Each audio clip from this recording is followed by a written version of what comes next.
The PAX6 is one of those pesky instances for evolutionists where extreme genetic similarity popped up in a place totally unexpected and unpredicted by evolutionary biologists. In short, scientists have discovered that organisms as diverse as jellyfish, arthropods, mollusks, and vertebrates all use PAX6 to control development of their very distinct types of eyes. Because their eye types are so different, it previously hadn't been thought of that these organisms even shared a common ancestor with an eye.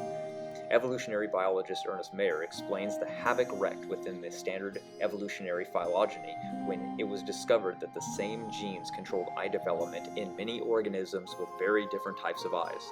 It has been shown by morphological phylogenetic research that photoreceptor organs, aka eyes, had evolved at least 40 times independently during the evolution of animal diversity.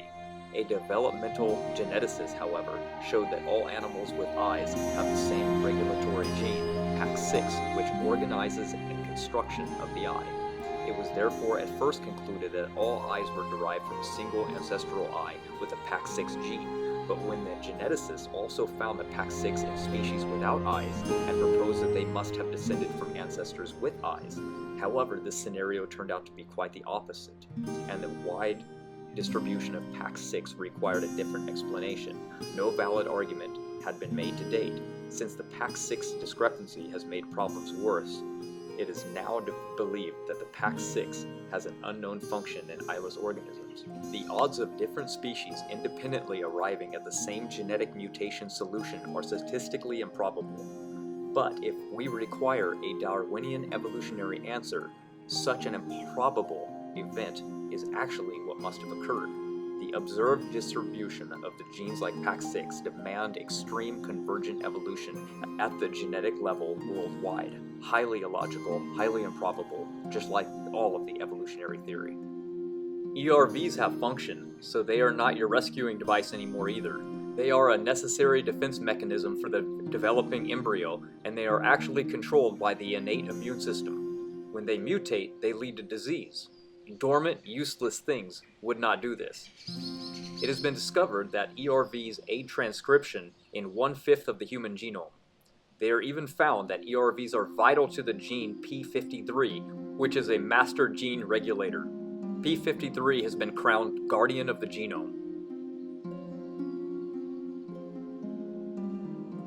If we must go by taxonomic principles, then we must accept that humans are apes, then we also must accept that equally chimpanzees are monkeys, and that is 100% wrong. Evolutionists are always trying to prove common ancestry by classifying things together by any means necessary. Humans are hominids and classified as mammals. We shouldn't smuggle taxonomic principles into everyday language or school textbooks and teachings to make a political argument or to push an agenda, and that's what humans are apes ultimately is. It is an argument that we aren't as unique or special at all. We are just another species of ape, not created by God, but evolved by luck and chance to what we are today, which is a total lie still being pushed with vigor. I advocate the idea that we use taxonomy for its intended purpose, and not insist that English do the job instead. We aren't apes, and it's okay to be intellectually honest and teach everyone you know the same. Ask yourself, why does Aron Ra like to debate Kent Hovind? Listen to what Aron Ra himself says. You're an easy defeat because you don't know anything. Now pretend that you like to debate people, and that's what your online presence is all about. Would you really like to debate somebody that you can just walk all over? Does that make any sense at all? Of course not. Science has now discovered another fatal flaw for Darwinism. They have analyzed vast amounts of data from the human genome samples all around the world. Based on the secular science's own theory model of evolution, 95% of the human genome is restrained. It can't evolve. The vocal hate from theoretical evolutionists pushed back, obviously. They published a variety of papers, essentially using evolution theory to prove itself, as their overall typical strategy has always been. As a result of their theoretical calculations based on the premise of evolution and from a single common ancestor, they claimed in one paper that the human genome could be no more than 8.2% functional, despite the avalanche of hard empirical data that demonstrated otherwise. Renowned evolutionist Dan Ra is on record stating that if ENCODE is right, then evolution is wrong. He cannot allow this to happen. He will fight it at any cost. It is his livelihood that is at stake. Then along comes an angry anti-theist named Larry Moran, who is notorious for debating creationists. He states that junk DNA could be anywhere between 10 and 25% functional. Now okay, let's go with the low number, shall we? If we accept Larry Moran's 10% genome functional figure, that would imply on an order of magnitude of 10 mutations per individual per generation. That creates a mutational load, a figure 10 times more than the limit articulated by Mueller, Guerrar, and even Moran himself. You guys see, even their own criteria, much less encodes figures, they have falsified their own claims. One could say, if Moran is right, 10% functional, then evolution is wrong. Didn't anyone catch that Moran's own estimate would also be beyond what Guerrar says is tolerable? Even according to their own theory, for around 10 deleterious mutations per generation, each couple need to bear on an order of 1 out of 22,000 kids just to have one that is deleterious mutation free. And we know that genetic degradation is an observable fact today. It can be ignored or rationalized away with excuses, but that is all. The Human Genetic Mutation Database, which maintains a database of disease-causing genetic mutations in human DNA at population levels, lists that over 3 months, more than 6,000 new harmful genetic mutations were registered, which is an annual growth of over 24,000. So do the simple math, guys. With only 4 known beneficial human mutations found in the last 12 years, that's an average of finding 1 beneficial mutation every 4 years. The math is getting extremely lopsided against evolution. This is 96,000 deleterious mutations to every 1 beneficial mutation every 4 years. And if you actually look in depth at these beneficial mutations found, they all prior to this new mutation had more than 1 function, which then reduced to boost a single effect out of necessity for health implications. This is called escape from adaptive conflict, and this is not as beneficial as you think it is, and it definitely won't lead to bacteria slowly mutating into a human or any other higher forms of life. Now, let's look at the actual observable, testable genetic diversity, shall we? Here are some reasons to believe that the simple models are actually not accurate at all. In 1957, a single pair of mouflon sheep were left on one of the Phylogeny Islands near the Atlantic Circle. In the beginning of the 1970s, the number had grown to 100 individuals and peaked at 700 sheep in 1977. Given that the population began with only 2 individuals, the flounder effect, the researchers expected low genetic diversity, measured by heterozygosity. In 2007, the genetic diversity of the ancestors of those sheep was tested and found to be at least 4 times greater than the simple mathematical models predicted. In other words, the models underestimated the genetic diversity of the actual population because they had based all of their models of a preconceived notion that evolution was true. Take away the assumption and you were left with the facts. Other tests of these simplified mathematical models have failed as well. A small population of white-tailed deer introduced into Finland were tested for their genetic diversity in 2012 and again found to have much more diversity than expected based on their simple models. 3 more studies indicating that when direct genetic diversity was measured for animal populations on the verge of extinction, it was much greater than expected, based on predictions derived from the mathematical models. The study involving sheep, bacteria, horses, and gray whales, in which the initial populations were all known, researchers measured the genetic diversity many generations after the initial populations were established. The genetic diversity was known down the line was much greater than ever expected, again, based on models relating genetic diversity and population size. In other words, their assumption method failed validation in each of these cases where all known origin of 2 individuals were conclusively known. If these same models were used to estimate the effective sizes of the ancestral population from the measured genetic diversity at any point in time, they would have overestimated the original population sizes as much larger than 2 individuals. This is exactly what has happened with the assumption that mtDNA, Eve, and Y chromosome Adam were just 2 of many. In other words, all models underestimated the genetic diversity of the actual population. So if observable data presents one thing and then scientists tell you another, why believe it? Oh, that's right, never mind, don't question anything. Even though the genetic data traces humanity's origin back to a single woman and a single man, evolutionary biologists are quick to assert that mitochondrial Eve and Y chromosomal Adam were not the first humans, directly ignoring the facts and data. They rather invent stories and give rescuing devices to save their dying theory. According to them, they say many Eves and many Adams existed. Accordingly, mitochondrial Eve and Y chromosome Adam were just the lucky ones who the genetic material just happened to survive, ignoring all odds. Come on guys, use logic here. Really. These studies are just more examples in a long line of failures where the theoretical models of evolution have completely collapsed inside of real-world data. Evolution is not a fact. The theory is still very, very flawed. Secular scientist Dr. Fred Hoyle is a famous physicist who is a major fan of biology and the study of genetics. He spent decades looking at the mathematics of DNA and evolution and concluded by saying, "Looking at the mathematics of evolution, DNA is degrading, and any piece of DNA has a limited shelf life." Because of this evidence, he was envisioning alien life reseeding life periodically, called panspermia, to make up for how fast we were degrading genetically. Atheists like Aron Ra are always trying to debate against dumbass topics like peasants wrote the Bible, or aliens could have seeded Earth, or what is a kind? Do you know why? Because it's a distraction from the actual facts that he wants to avoid. Think about it, why do atheists in general even hate the term kind? I determined that it's just some type of a crutch they can use to argue with. Like because they have no perfect direct example given in the Bible, then they think they've somehow won an argument. They say, it's not defined well enough for us. Well, no kidding, the Bible isn't a science book. Want to get real? How about you get mad at your own side then, since they ignorantly reject the fact that they cannot define what a species is, nor any scientist for that matter. They can't give a clear definition of species. What is a species? Not even Darwin knew how to define it. In fact, Darwin explains that species defies definition. I dare any one of you to challenge me and present your definition of what exactly a species is. You better think long and hard because I will debunk anybody on the definition with another definition.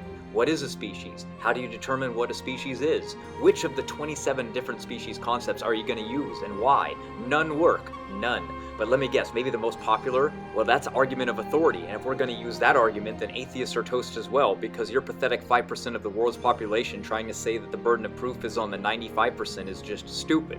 The masses don't need to convince the minority of anything. Also, how can you call evolution or speciation or even term it as a species without any clear definition of what a species is? Now you can't blather on about a kind being not well enough defined for you when you cannot define what your own kinds are. So the next time you get all bent out of shape saying the word kind, do me a favor and go play in the freeway. This is a straw man argument at its worst. Kind is not taxonomic and doesn't replace taxonomy. It's basic common names of all life forms. For example, humankind, eukaryote, vertebrate, mammalia, hominin, Homo sapiens sapien, or whatever. Kind is not species, speciation, or other alternative names of the same said life form.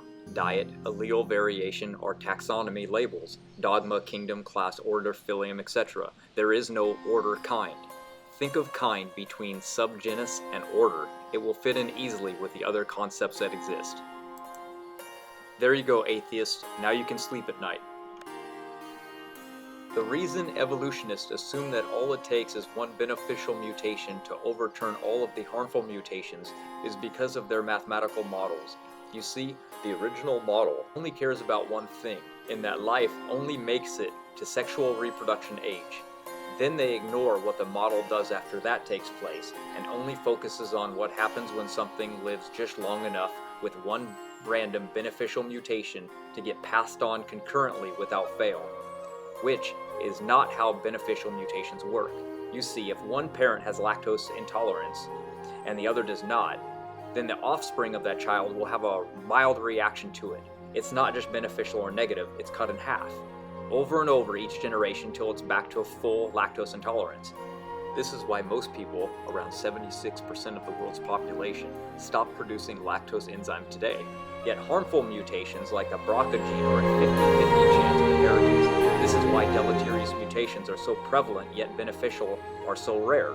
They also ignore how long things live in these models, because if they do not, then they will notice how long things actually do live without the function of being able to reproduce, which according to evolution was the only purpose of life in the first place, so it makes no logical sense to carry on and rob resources when you're unable to reproduce. If the theory was true, things today would only be living till they reproduce, then dying off because that is all that was required. Yet living things live for decades, and some far more after biological reproduction processes have ended, countering their original argument and why the mathematical model looks good when they add beneficial mutations to it. But the models are also biased because they are blank when it comes to what counts for beneficial mutation. You see, observable science shows that the genes in us are already functioning in a manner that is just being boosted, not a new novel trait. They assume mutations build new novel changes and information, and that these new changes can lead to new traits, which lead to new morphology and eventually prove that evolution occurs to all the diversity that we see today. But this is not the case with observational science, and why the mathematical models are disingenuous and should not be trusted.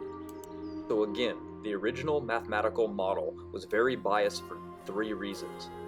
Because it adds unknown beneficial mutations as just a number to an equation that only has to rely on living to sexual reproduction age, and when it does get added to the population, it's programmed to always get passed on to offspring, regardless of real-world results which prove otherwise. Today, they use a few models that always get to the evolutionary results they want because of genetic drift adding, replication adding, selection, fitness, and bottlenecks as a rescuing device in case calculations go bad, all the while assuming junk DNA is still relevant. I used lactose mutation as an example because people consider it a beneficial mutation, but it's nothing special at all. It's not even close to a new novel added information like evolutionists like to make it out to be. It's a simple epigenetic regulation gene that got permanently switched on. Here, let me explain. The LCT gene provides instructions for making the lactase enzyme. When we are born, we produce large amounts of lactase until we are weaned. We all have the LCT gene switched on, obviously, or else everyone would have huge problems or die because of allergics to their own mother's milk. But as we age, this gene epigenetically gets switched off. That's what it's supposed to do. So what happened is somebody had a mutation that left this gene switched on. So now some people are able to digest milk in adulthood and not have lactose intolerance. Since milk is pretty shitty for the human body anyway, after adolescence, I struggle to see why people consider this a beneficial mutation anyway, as milk is not a required nutrient for the body after weaning anyway. As a matter of fact, it appears to be the exact opposite of a health food, considering it may contribute to type 1 diabetes and insulin dependency, heart disease, inflammation, increased risk of leukemia, eczema, infant colic, dermatitis, Rett syndrome. Dairy has proteins in it that produce neuron-specific antigens in kids with autism. It's caused with current canker sores to be worsened, which is a type of ulcer. There's a huge connection between dairy consumption and multiple sclerosis. Dairy products with casein promotes colon carcinogenesis. Milk consumption specifically adversely affects the risk of ovarian, prostate cancers, and enhanced bone fracture risk. It raises mucus levels, which is associated with asthma and other respiratory conditions. Milk consumption among women is caused to increase hip fractures by over 45%. Overstimulation of IGF-1 promotes disease and increased risk of most forms of cancer. And the worst part about this is that it causes hyperactivity of mTORC1, which is signaling of a gene that needs to be downregulated to activate our longevity genes. This, on the other hand, stops this activation. Why would anybody want that? So just because you can consume dairy doesn't mean that you should. I urge against it. So as you can see, I don't consider this a mutation beneficial whatsoever. And again, this mutation never added any new information, nor is it proof of evolution, especially the proof of evolution that from pond scum to people. Nor do I think that this mutation is good for society whatsoever. The empirical data shows the huge list of health problems that can arise from consuming a product that is not a required nutrient for the body, which should be pretty obvious considering over 75% of the world's population is allergic to it. And think about it, does dairy cure any known disease? Of course not. Don't put that in your body. I grew up an atheist. I've studied only secular science my entire education and never heard of creationism even once. I've never stepped foot into a church until I was about 24 years old, and I didn't even like it. Honestly, I don't know if the topic of creationism is salvational or not, but it's a question of biblical authority, and I do love science and know the research methods involved far better than most who argue against it. After researching all the different religions, I noticed that when I got to the God of the ancient Semitic creation events told in the Bible, Quran, Zohar, Torah, and Brahi faiths, and I noticed that they all had a coherent, reliable story to explain such an event and detail exactly what God is like and how he created things. All the other creation events were just absurd and didn't line up with science or reality in the least, and their description of God was a mere offshoot characteristic of man. For some reason, a skeptic tends to think that creation science is a brand new chain of science that has no experiments, predictions, or empirical data to support it, like somehow creationists invented their own new branch of science to combat evolution. The skeptic only wants published peer-reviewed papers by their own scientists to back up the claim that we creationists are making. I'm okay with this, which is why in my work I rely so heavily on it. But these creationist pages won't even get looked at by an outsider for this single reason. Thus, I am writing this book and making this video, using only a few citations throughout that might be creationism linked. This is why I find it also ironic that when a skeptic argues about the topic, when they say things like evolution only deals in biology, then they go on and use geology, paleontology, earth scientists, and more to strengthen their argument for evolution and to help them build their phylogenetic trees, saying to others, see how all fields of science help prove evolution? It's called conscience. But yet they get very upset when a creationist does the same thing. I'll never understand that. Darwin evolution is the main theme now. It is rooted into the scientific field where the goal is to find evidence for something that is not there, and to find results with a preconceived notion that the Earth is eons old and that life evolved from a single-celled organism. Anything that suggests otherwise is met with ridicule, aggression, or considered outright implausible. Let me show you the biased evolutionary assumptions that go along with it. 1. Assumes long time scale into all calculations. 2. Assumes common ancestry. 3. Assumes mutations as the cause and source of all variety. 4. Assumes beneficial mutations are constant throughout all life and that they cause evolution to occur. And there you have it. I dare anyone to deny this. I prove this throughout my work and beyond a shadow of a doubt. Those new to my work will have their faith strengthened if you are already a believer, and if you are not, then you are about to learn the other side of the coin and find the evidence was simply interpreted wrong and you were fed a lie that was getting recirculated over and over again. Atheists only use one thing to defend their belief that there is no God, and that is Darwinian evolution, using theory-oriented arguments and denying anything outside of that realm, even their own science, peer-reviewed, and professors if required.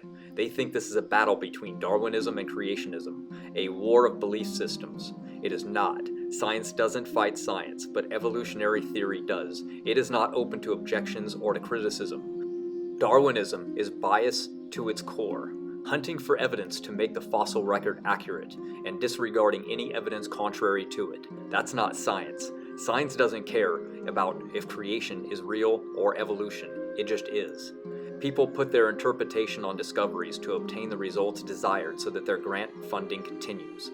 You see, this is what many people do not understand. The theory of evolution has become a business. It is a movement with a given direction. It is not a passive, multi-directional, evidence-oriented system. Evolution is the only theory protected by governmental law and the courts. All secular science fields have given the direction for what to teach and what the science education system has become. Pure indoctrination.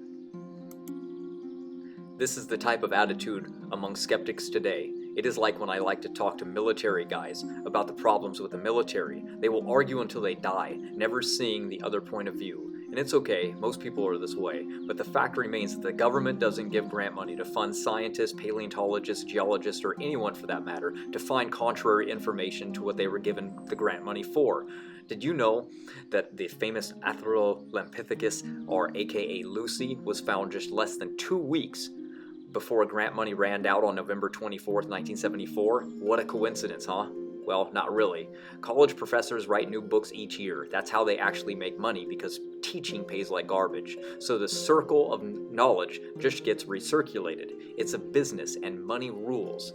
How do we filter out the lies or figure out what the truth really is? So we study and study and study. Knowledge is the true key, and it is what alone will help us to determine what is fact and fiction. Indoctrination into Darwinian evolution, not the multitude of other evolutionary theories that exist, just that one. Currently, there are over 27 different species concepts. There is also the belief of transpermia and panspermia. There is also the belief that pigs mated with monkeys. There is also the belief that we originated in the ocean, and many other concepts, but it is only Darwinian evolution that is pushed onto kids to this day.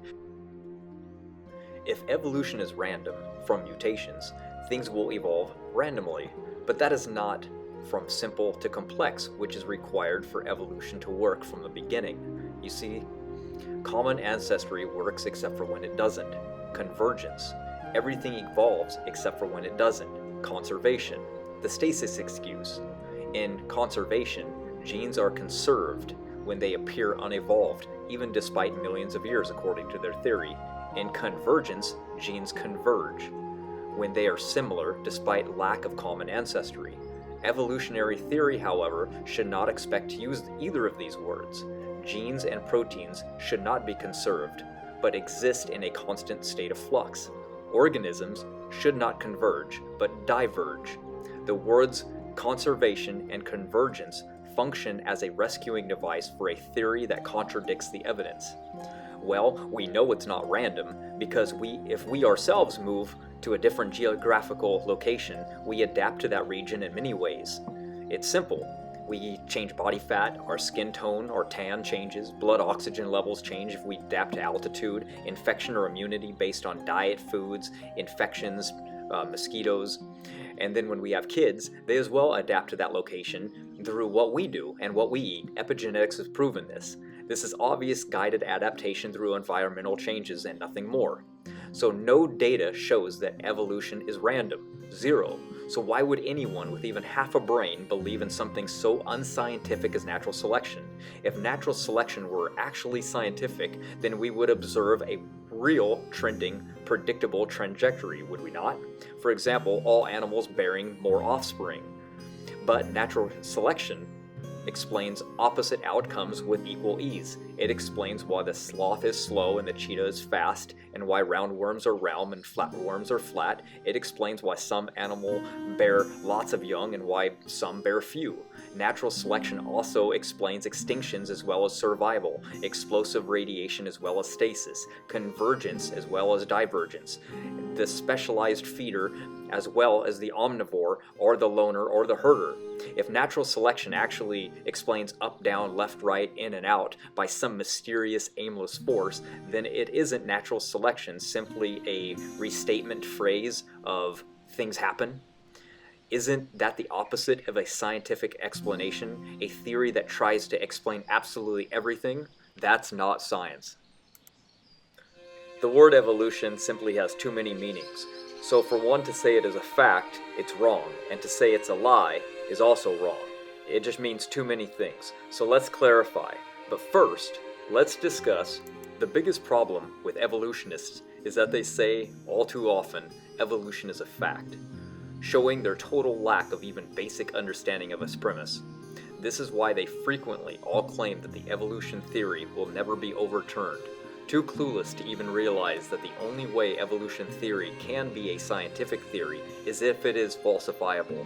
Since it is falsifiable, called methodological naturalism, then it reveals their cluelessness each time they say that it is impossible to falsify because it's a fact. Aron Ra says this constantly. Remember, any physical theory is always provisional, in the same sense that it is only a hypothesis. You can never prove it. No matter how many times the results of experiments agree with some theory, you can never be sure that the next time the results will not contradict the theory. On the other hand, you can disprove a theory by finding even a single observation that disagrees with the predictions of a theory. Stephen Hawking said that. Atheists are quick to say the Bible is too old to be relevant, because most of it was written around 2,000 years ago. They don't realize that by saying this, they have just ruled out Socrates, Aristotle, and Plato as being relevant to history because they were older than the New Testament. None of them existed yet, so they are calling these people irrelevant. Evolutionists all tend to see things from an old perspective, so they date things with that preconceived notion in mind. For example, rocks. Using radiometric dating, such as uranium and lead, is based on presumption to obtain the results desired, and I'll prove it. Let's say you test an old sample with a radiometric method geared towards a young sample. You will find that all of the parent radioactive atoms have decayed. Your conclusion would be that the sample has a minimum age which corresponds to the smallest amount of parent nuclide you can detect. You would not conclude that the sample was young. But if you test a young sample with a radiometric method geared to old samples, you will find that none of the parent radioactive atoms have decayed and therefore conclude that the sample is old. Your conclusion would be that the sample has a minimum age which corresponds to the smallest amount of daughter nuclide which you can detect. You would not conclude that the sample was very old at all, obtaining young Earth results. That is how radiometric dating works. So as you can see, this is all based on preconceived notions and assumptions. You can get either result you desired by testing the method you want. Do you know what the evolutionary theory for how primates got to the Americas is? They tell us that they surfed here.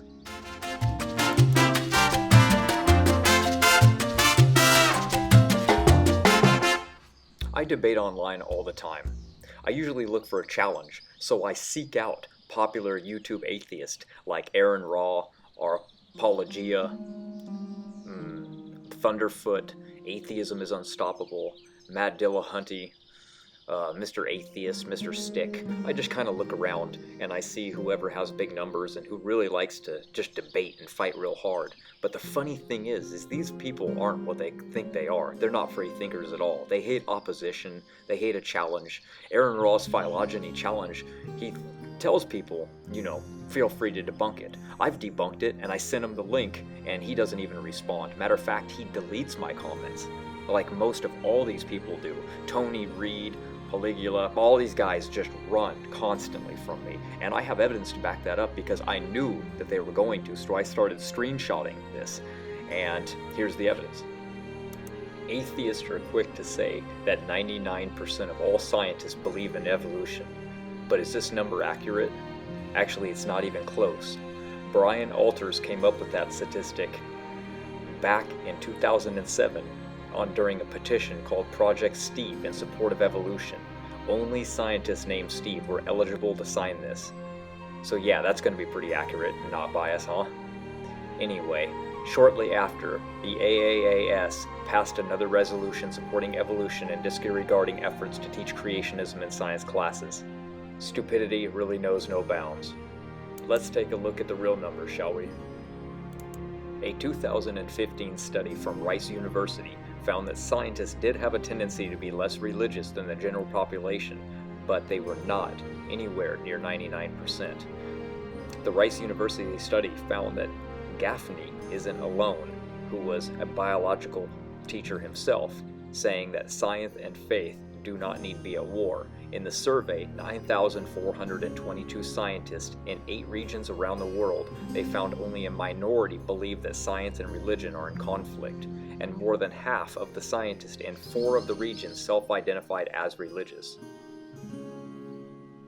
This is the thing about abiogenesis, is that it's required by evolution as a starting point, and there's no way around this.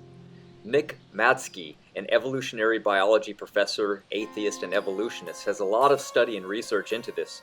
He chastises people who try to argue that abiogenesis is independent of evolution, or that you can get out of trying to answer the question of where life came from by simply saying that it isn't evolution. He says, it is. I've said it myself, and I really wish people would stop trying to weasel out of that question by pushing it off to some other discipline. It's extraordinary, but not crazy to suggest. You and I are descendants of Martians. So, we have a process by which we can prove that. That's what's so exciting. Prove that we're Bill, I want you to do that for all these young people. prove that we're descendants from Martians? I can't prove that right now. Evolution was supposed to happen really fast in the beginning, creating all the diversity of life that we see today, and much more, which have gone extinct. Yet it's not fast at all when we put it to the test.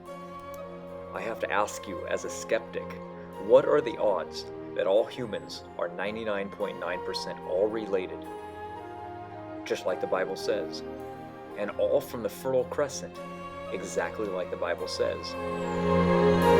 That genetically deteriorated since the fall of Adam, because sin brought death into the world, and rapid disease increase is evident, just like the Bible describes. And we can show with empirical evidence that there is both a fast mtDNA clock and a huge increase in diseases every single year. What are the odds that we're all frugivores, just like Genesis 1 says that God placed man into a garden and gave him every fruit-bearing tree to eat from? What are the odds that all obligate carnivores can live off of plants, just like the Bible says?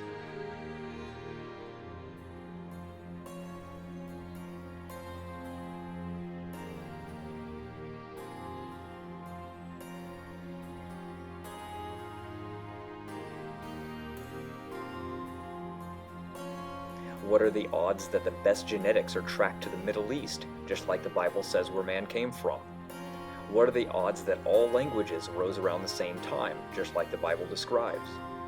How about when the scientists found which came first, the chicken or the egg? Today we know it's the chicken, just like the Bible says.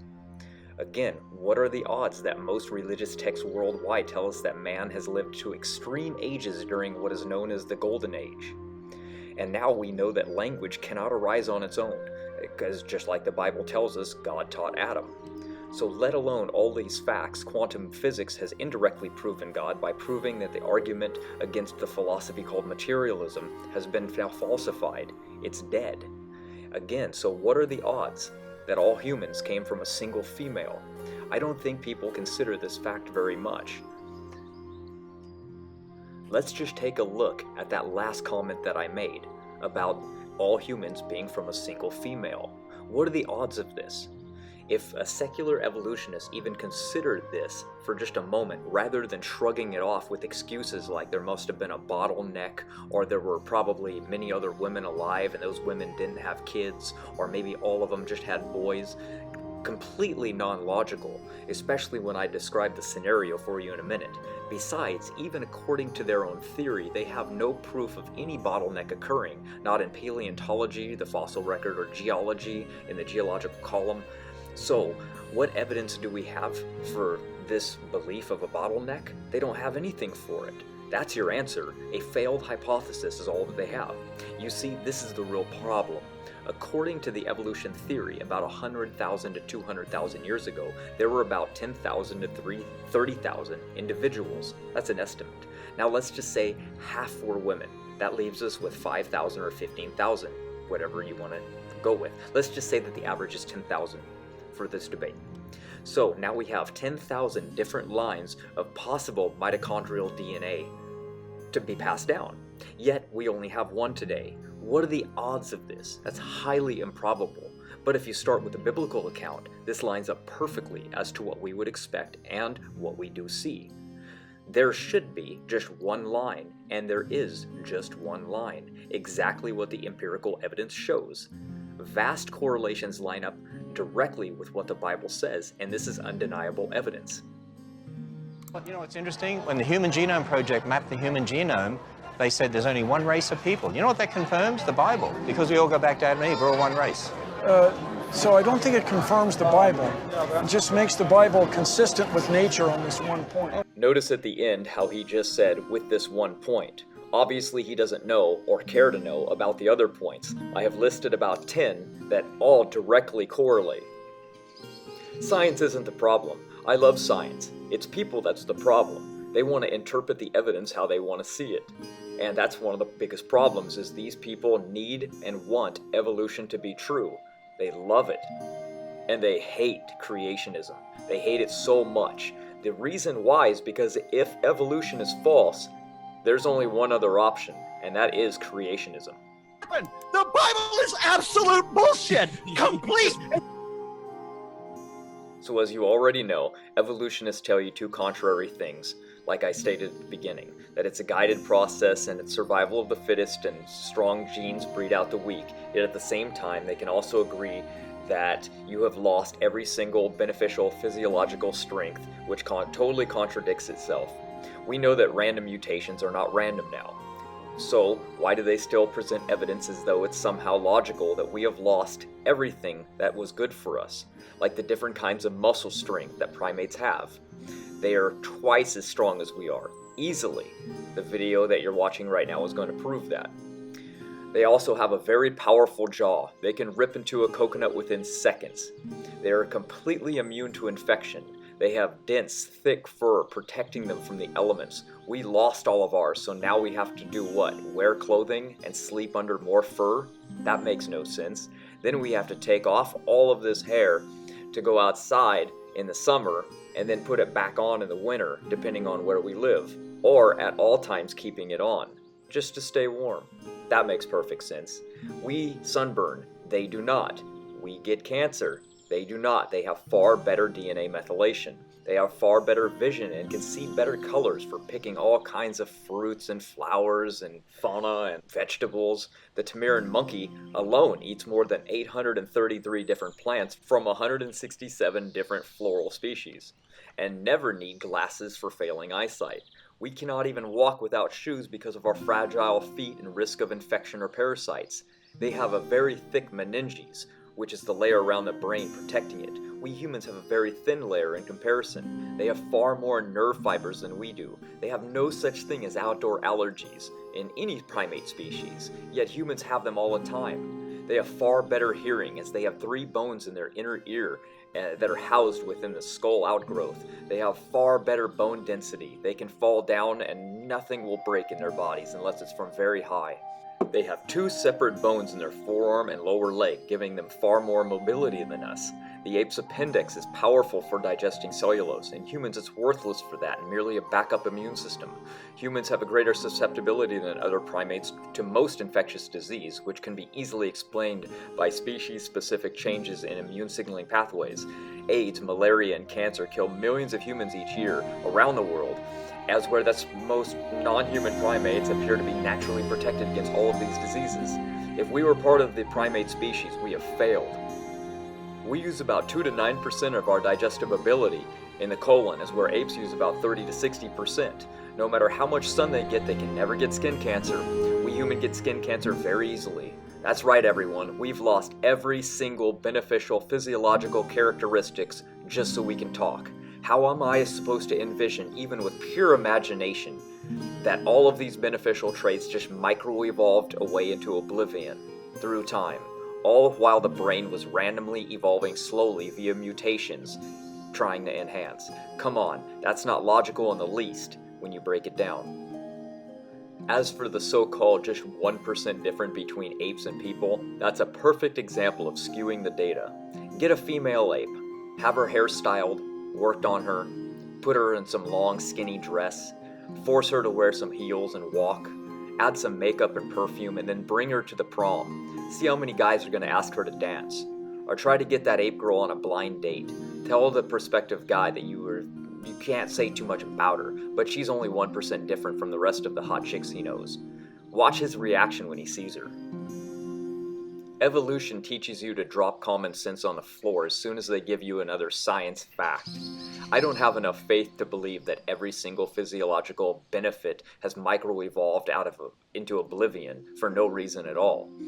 So evolution isn't guided, yet it's predictable. But then if all evolution, therefore everything is predictable, yet falsifiable, they don't even realize they aren't being logical. So again, the evolutionist would first have to deny their own double standard theory of evolution, which states that evolution is a totally unguided process where mutations are random and things just need to survive, and yet at the same time it also means survival of the fittest, where only the strong survive and strong genes breed out the weak, totally contradicting each other. It's shocking they don't see it. Look, this whole business about genetics can be easily solved and refuted with logic. The fuss over 1 or even 50% is not the issue. The matter comes down to this: would you let your daughter or sister have sex with an ape? Now, come on, be honest. You were probably grossed out by that, even a little, right? There lies your answer. There's something a whole order magnitude different between a human and an ape.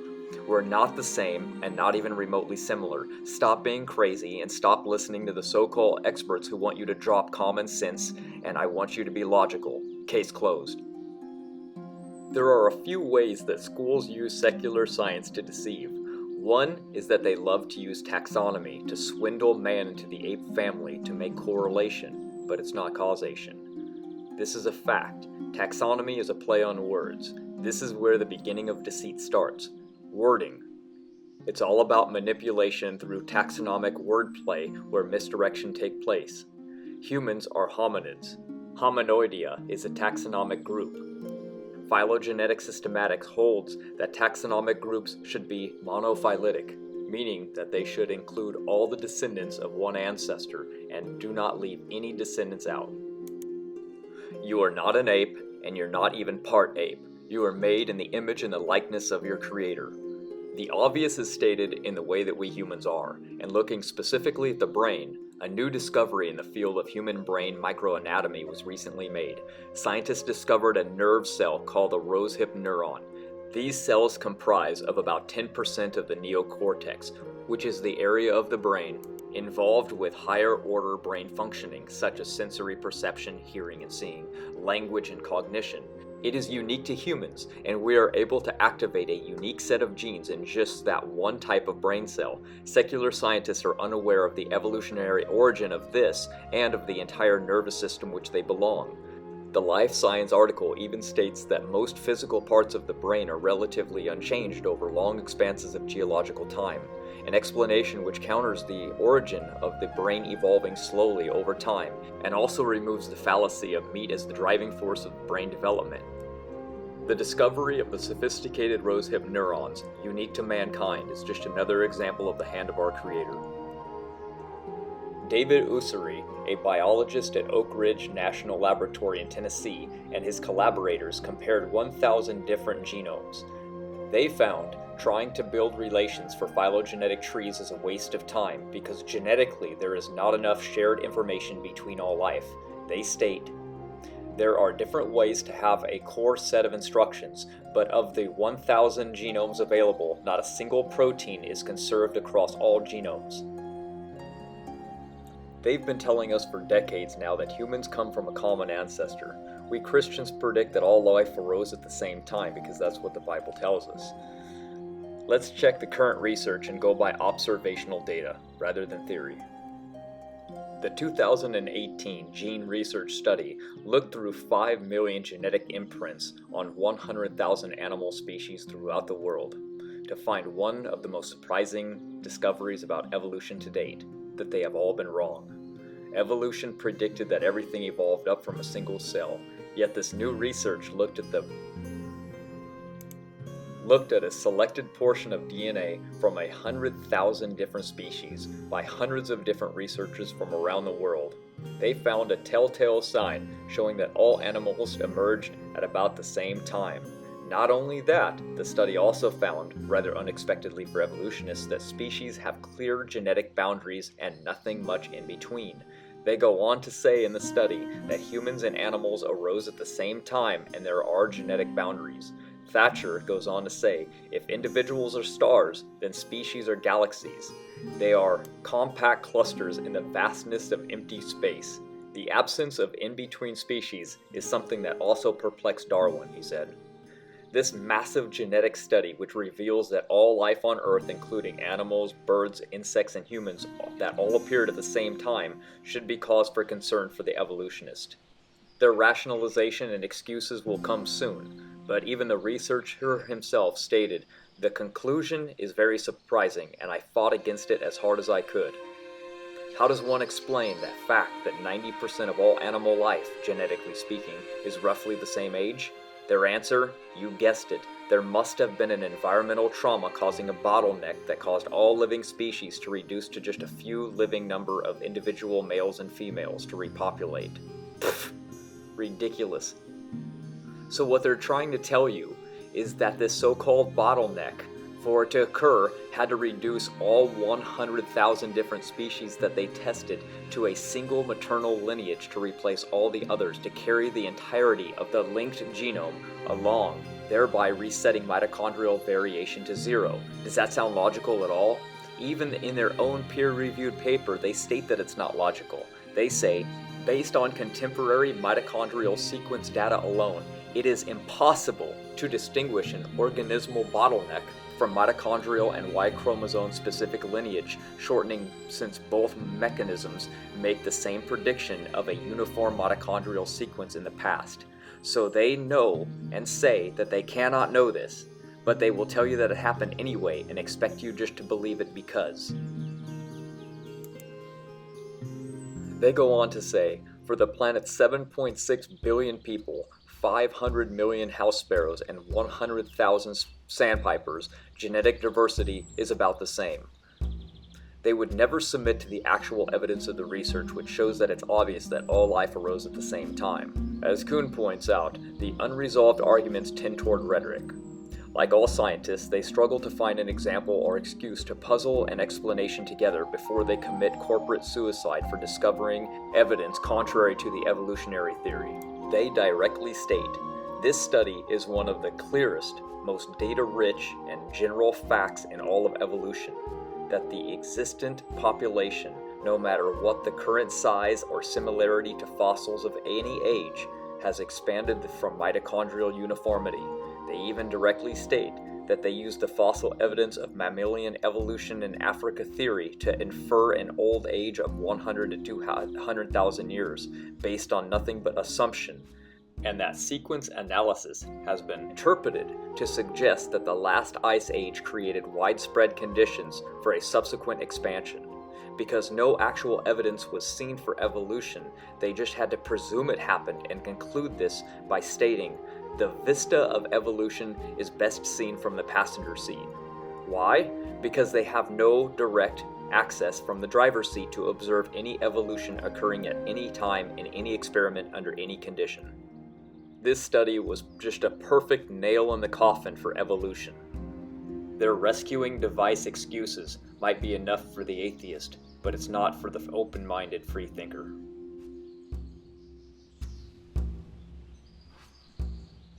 We've been being told that we are related 99% to primates for a very long time now.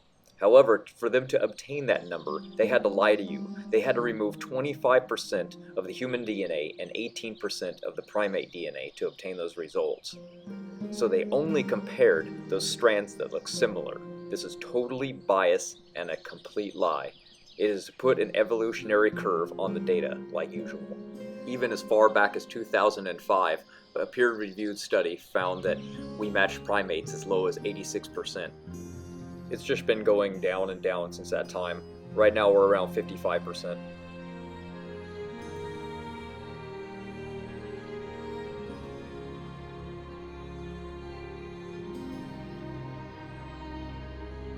Genetically speaking, we are more related to pigs, cats, and rodents than we are primates.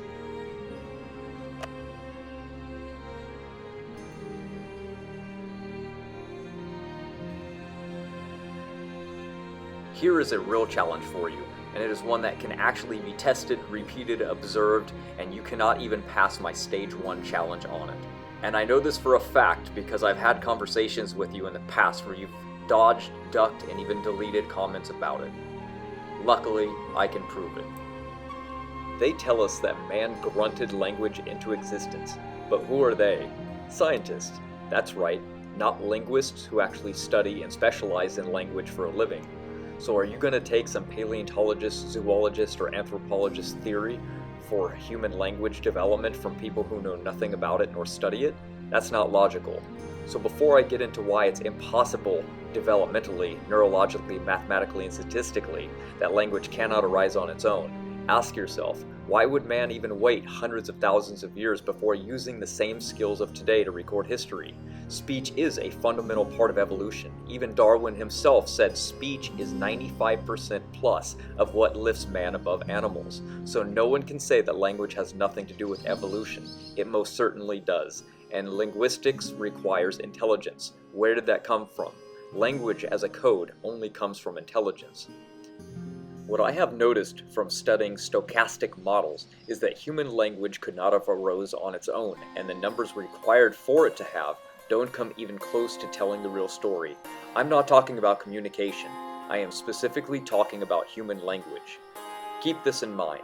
Epoch 1 has nothing whatsoever to do with geology, paleontology, or time. It is a period used to denote the transition from a non-language Epoch 0 to language Epoch 1. An epoch is a period that represents a state. Epoch 0 has no grammar, and therefore no language. Epoch 1 is the first use of grammar, and accordingly the use of first language. The period between Epoch 0 and 1 is not a day, a week, or a year. It is any period of time. It is the gradations which require for the transition between the states. That is why it's called an epoch and not a year.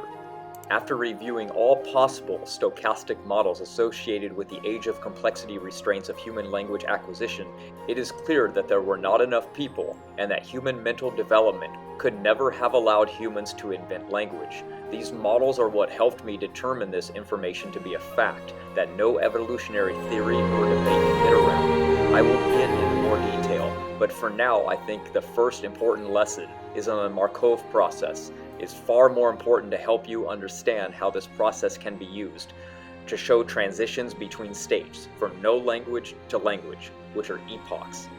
Now, draw two circles side by side. In the left bubble, put the letter A. In the right bubble, put the letter B. Your bubbles represent states, state A and B. If we further define these states, we can say that state A represents an epoch of no language and state B represents an epoch of language. We begin with our entire population of the world in bubble A. They can only move to bubble B if they can pass the burdens associated with the age of complexity constraints, which are based on more than 250 years of medical, psychiatric, and linguistic observations. At Epoch 0, there aren't enough people in bubble A to overcome the burdens that move people to bubble B, and this number is not even remotely close. There are a lot of definitions in math associated with the full explanation, which I will elaborate a little bit on. But I do not want this to be boring or get lost on you. So, in a nutshell, it is a population problem where language cannot arise on its own. There weren't enough people at Epoch 0 to overcome the burden of the constraints, and the people don't get to graduate to bubble B for free. They would have to overcome and pass the constraints. If there weren't enough people to overcome the burden at Epoch 0, then language is not a byproduct of nature. If language is not a byproduct of nature, then language came from somewhere else. If language came from somewhere else, then evolution is false. And because it only takes one piece of evidence to falsify the theory of evolution, I have done just that with this irrefutable evidence. I guess the next best way for me to describe this model is by looking at the multiple cases of feral children, or totally neglected, isolated children as well. Specifically, I want to look at Jeannie Weil's case, because I find this one the most interesting. Using Dr. Eric Lindbergh's and Professor Suzanne Cutress's work regarding the age of complexity restraints of language acquisition, and then applying the data to a small world population, hint, all world populations were considered small until agriculture began, then it forms an infinite no-language loop from parent to child over and over and over again. There are no natural exits for this loop. Studies have found once a human is in the loop, they are trapped. There aren't enough people to overcome the statistical burdens. It's not even remotely close, even in a large-scale population. If it wasn't even in the ballpark, then I would give it a consideration. But it isn't, and that means there is no natural path to language acquisition.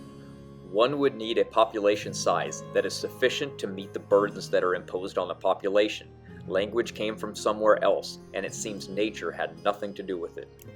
You see, you were raised normally, which means that you were provided with language stimuli, and you met the standards for language fluency before you turned 5 years old. The defining difference between language acquisition L1 and the second language acquisition L2 is that the age of the person learning the language. For example, linguist Eric Lindbergh used second language to mean a language consciously acquired or used by its speaker after puberty. Language is only learned for L2. L1 is not learned, it is acquired. And there is a huge difference between learning a language and acquiring a language. Genie was a prime example of that difference. We are not talking about communication again, we're talking about language. You can use your L1 for the rest of your life to learn new abstract concepts, or for graduations to learn new language, L2.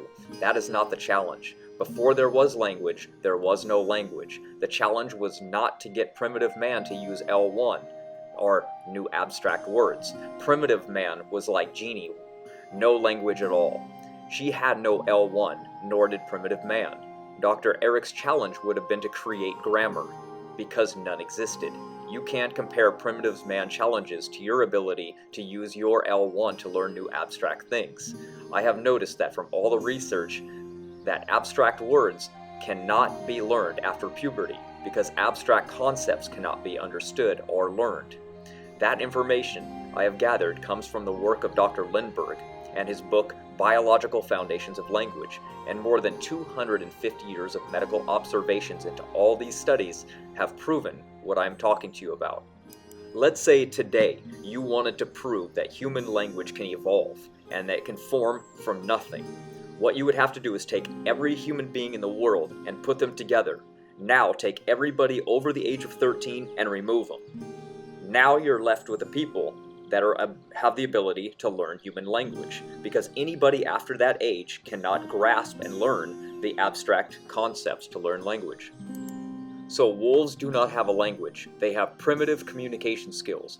Fish do not have language. They also have primitive communication skills. No professional linguist would say that wolves or fish have a language. To classify as a language, grammar must be present. Wolves and dolphins, for example, have no grammar. Even my friend's bird, who can pronounce words, again has no language. Only humans have grammar. So we know fish, birds, primates, and wolves can't talk about yesterday or tomorrow or the past activities or future activities. They can only make sounds about current activities or base nouns. Only human children possess the ability to learn grammar for L1. Adults can then take their knowledge of L1 and use translations to learn L2. But no language-deprived adult can ever learn grammar without L1. If a person has been deprived of language from the age of 13 years of life, then it's over. Another study has found that anatomically speaking, macaques are perfectly well equipped for human-like speech, even compared with a human. When stimulated, monkey voices sound flat and gravelly, but the words are clear and comprehensible. Then why can't they speak? Because their brains are not the same as ours. We were created different and in the image of God, and God taught Adam. And all of the observational research that exists just helps prove this point. This is a fact. Since observations and study began in 1644, not a single case of a child over the age of 13 has ever been able to learn language. And that is not based on some creationism or religious belief. This is all based off medical observation over the past 250 plus years, based on all accepted criteria for falsifying evolution theory by professional scientists. This problem meets that criteria, because for evolution to be true, there had to be a natural path to everything that all species possess.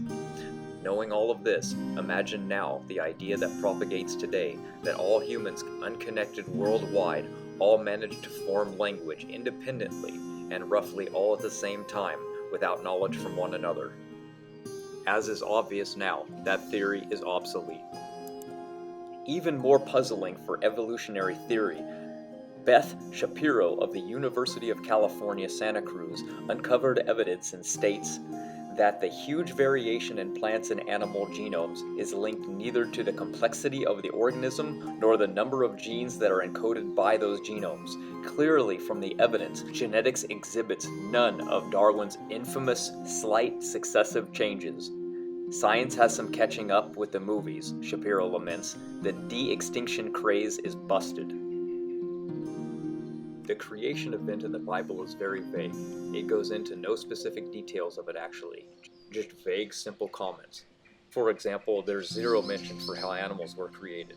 It was written for anyone to understand. It's not a science book. It was written so children could understand it because we are his children. Besides, it makes a whole lot more sense than nothing exploded, or that some form of magnetism must have been existing that caused everything to explode, which completely ignores physics like the law of angular momentum. Then, pure chaos formed order and laws out of nowhere for no reason. And then these elements from the Big Bang then randomly formed biological elements which decided they needed to evolve, ignoring irreducible complexity restraints. Then this puddle of only left-handed amino acids, which to form require a no-oxygen environment to assemble in the first place, are unfortunately on a planet full of oxygen. Yet there cannot be oxygen because it takes fungi to make oxygen, but fungi cannot live without oxygen. Then these lucky amino acids that defy all known laws mutated, forming all life that we see today, from just a simple single cell. Yet not a single experiment can even force fast-living bacteria, or anything for that matter, to do even a single stage of that imaginary process, even when being under forced laboratory-controlled experiments. An experiment that is blasted akin to 1.5 million years of human evolution timescale has proven that evolution from bacteria to any other form of life is a fairy tale myth. Yet we are told ancient bacteria used mutations to build newly added information constantly, which allowed them to diversify to all the life that we see today. Come on, that is pure faith-based. Think about it. How come every time a living fossil has ever been found, no proof of evolution has ever taken place? Ever.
The theory of evolution leads to atheism, one of the most destructive concepts to the mind that there is.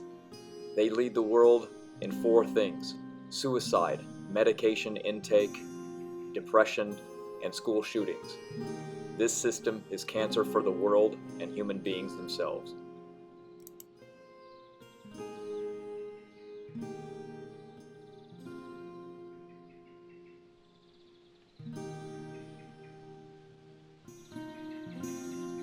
This was just a small amount of information.